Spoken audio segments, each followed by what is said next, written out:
Fitri Salhuteru tidak bisa menahan diri untuk menyindir Nikita Mirzani setelah mengumumkan rencananya untuk mengadopsi anak angkat. Sindiran itu bermula setelah hubungan rumit antara Nikita Mirzani dan anaknya Loli semakin memanas. Belum lama ini, Loli yang diketahui tinggal di rumah aman nekat melarikan diri dan pergi ke rumah pengacara Razman Nasution. Di sana, Loli mengungkapkan niatnya untuk diadopsi oleh Razman. Menanggapi hal tersebut, Nikita Mirzani dengan santai mengatakan bahwa ia merelakan Loli jika ingin menjadi anak angkat Razman. Tidak lama setelah itu, Nikita Mirzani malah membuka pendaftaran bagi siapa saja yang ingin menjadi anak angkatnya. Nikita Mirzani juga menjanjikan beasiswa pendidikan hingga dewasa bagi anak-anak yang diterima. Namun, rencana tersebut langsung mendapat tanggapan keras dari Fitri Salhuteru. Lewat Instagram Stories-nya, Fitri menyatakan keraguannya atas niat Nikita Mirzani mengadopsi anak karena menurutnya Nikita Mirzani sendiri belum bisa mengurus anak kandungnya dengan baik. Anak sendiri aja ditelantarkan, gaya kau mau adopsi anak orang. Ya, begitulah sindiran Fitri Salhuteru. Fitri juga menyinggung perlakuan keras yang diterima anak Nikita Mirzani yang sempat diceritakan sering mengalami kekerasan fisik. Tidak hanya itu, Fitri juga menanyakan peran keluarga Nikita Mirzani dalam mendampingi Loli. Ia merasa prihatin dengan kondisi Loli yang harus menghadapi ujian hidup yang berat di usia muda. Nah, gimana nih menurut netizen yang terhormat? Silahkan berkomentar ya. Pasukan sakit hati. Kenapa gue bisa bilang begitu pasukan sakit hati? Ya, inisialnya FS. Gini ya, Mbak FS, KFS, atau Ibu, karena usianya jauh ya sama gue. Nikita itu pernah dipenjara di Serang gara-gara kasusnya Dito Mahendra. Dia pencemaran nama baik. Dia posting foto-foto Dito Mahendra di Instagramnya, terus diserang oleh Dito Mahendra dan kemudian dipenjara di proses jalur hukum. Dan bukannya Bu FS juga pasang-pasang foto Dito Mahendra ya? Kenapa cuma Nikita yang dilaporkan? Nikita aja pasang badan loh. Sebagai rasa bentuk dia, rasa pertemanan dia pasang badan, dia kehilangan uang, dia sampai dipermalukan di Senayan, ditangkap, rumahnya digerebek. Sekarang dirimu mau coba buat hancurin Nikita lewat anaknya. Aku sih kayak mikir gini ya, kok ada gitu. Ya udahlah, biarkan dia urusan anak. Loli salah, Nikita salah. Biarkan, karena lambat laun juga mereka akan punya titik di mana salah satu dari mereka atau keduanya bakal merenung untuk merenungi kesalahannya. Nikita salah apa, Loli pun salah apa. Nanti kalau udah ketemu titiknya, mereka bakal berpikir, oh iya ya, apa yang gue lakuin ini sebenarnya salah gitu. Dan apa yang dilakukan ibunya pun salah gitu. Jadi kita sebagai orang yang bener-bener, kan Ibu FS katanya duta tabayun. Kenapa tidak diam saja? Kenapa tidak usah berkomentar banyak? Sudah tidak usah ikut campur. Gitu loh, Bu. Oh, manusia berisik, punya otak tapi tak hati-hati. Fitri Salhuteru, Anda sangat gegabah sekali dalam menyampaikan informasi, ya. Bisakah Anda mempertanggungjawabkan perbuatan Anda dan perkataan Anda? Kamu tahu nggak? Kode etik seorang dokter itu tidak boleh membocorkan tentang pengidap virus HIV, karena itu tidak boleh. Yang boleh mengetahui itu hanya pasiennya saja.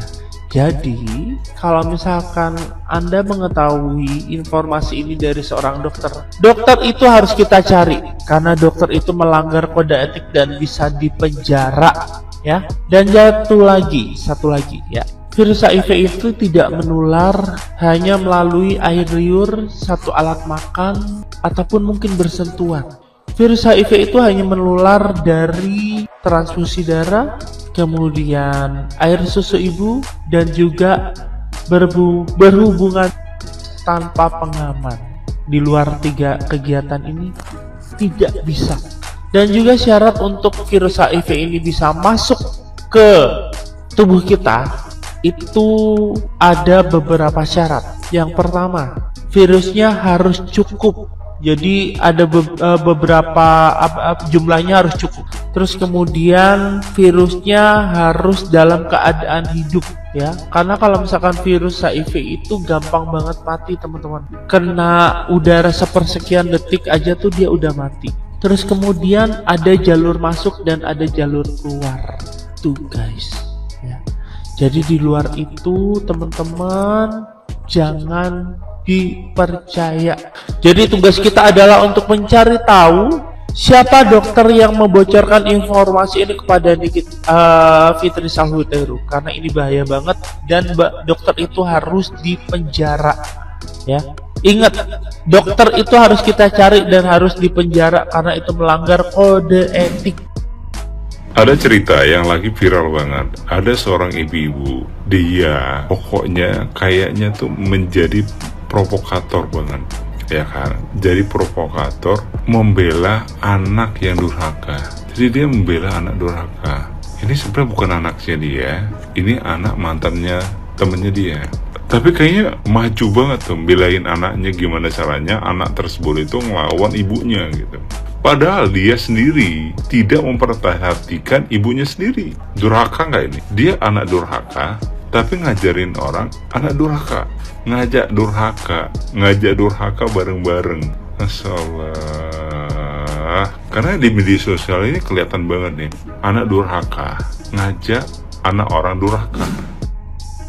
Jujur Loli, bilang sama gue siapa yang ngajarin lu buat sakit kepala sehingga kamu bisa dilarikan ke puskesmas dan juga kabur ketika di dalam WC. Dan nolongin kamu di luar siapa? Yang membawa kamu ketemu si kodok siapa? Pertanyaan gue sekarang, jawab! Anak 16 tahun bikin huru hara di awal 2025. Harusnya ininya awal tahun kita nyaman, senang, tenang ya. Lo gak bisa tunggu huru haranya nanti pertengahan tahun gitu Loli. Kita orang udah bosan sama 2025. Kenapa baru awal tahun lo udah bikin huru hara sih? Mak lo kaya Loli ya. Lo gak perlu ngapa-ngapain. Lo di sekolah luar negeri, bukan suruh jadi TKW. Lo malah sibuk ngejar Kenti. Cukup, kita semuanya capek. Berita LA kebakaran hilang gara-gara lu. Gara-gara lu, Loli. Diam kalian semua. Gue masih bingung atas terjadinya kaburnya Laura dari rumah aman kemarin. Jadi gini ya, ini pengetahuan gue aja. Barangkali ada yang salah, mohon dikoreksi. Rumah aman itu kan tempat atau rumah ya bagi korban kekerasan anak dan perempuan. Selain itu, rumah aman itu kan dilindungi oleh negara dan undang-undang. Tidak sembarang orang bisa masuk, dan sebaliknya tidak mudah juga orang bisa keluar. Dan juga, rumah aman ini selain dilindungi oleh negara dan undang-undang, wajib dirahasiakan. Ya, catat, digarisbawahi, wajib dirahasiakan. Ya, nah pertanyaan gue nih, kenapa Laura atau Lori bisa kabur dari rumah aman tersebut? Ya, kok bisa kabur? Kok bisa? Itu pertanyaan. Ada lagi berita baru, ada yang kabur. Loli kabur. Jadi tuh kayak gue sebagai netizen gitu kan kayak nambahin kerjaan gue gitu. Jadi pengen nonton gitu loh. Apa yang akan terjadi gitu kan setelah Loli kabur. Gue berharap kerjaan gue udah selesai, tapi ternyata kok ada lagi kerjaan baru buat pantengin beritanya Loli. Lo juga gitu nggak? Nah ini gue ada satu nih kurang update-nya gue. Loli itu tuh kaburnya itu tuh caranya gimana? Jadi gue dapat beberapa berita itu tuh mengatakan kalau si Loli itu tuh dia ke puskesmas pura-pura sakit, terus dia numpang ke toilet, abis itu dia kabur gitu. Kalau benar memang kejadiannya kayak begitu ya, benar-benar kayak seperti cerita-cerita di drakor, say. Ini bakalan seru nih, panjang nih episodenya, nggak 16 doang nih, episodenya pasti lebih dari 16 nih. Ini drama Cina gue rasa nih. Drama Cina tuh lebih panjang daripada drama Korea. Ya bisa, gue harus siapin kuaci sama teh poci nih di rumah ya buat mantengin beritanya Loli.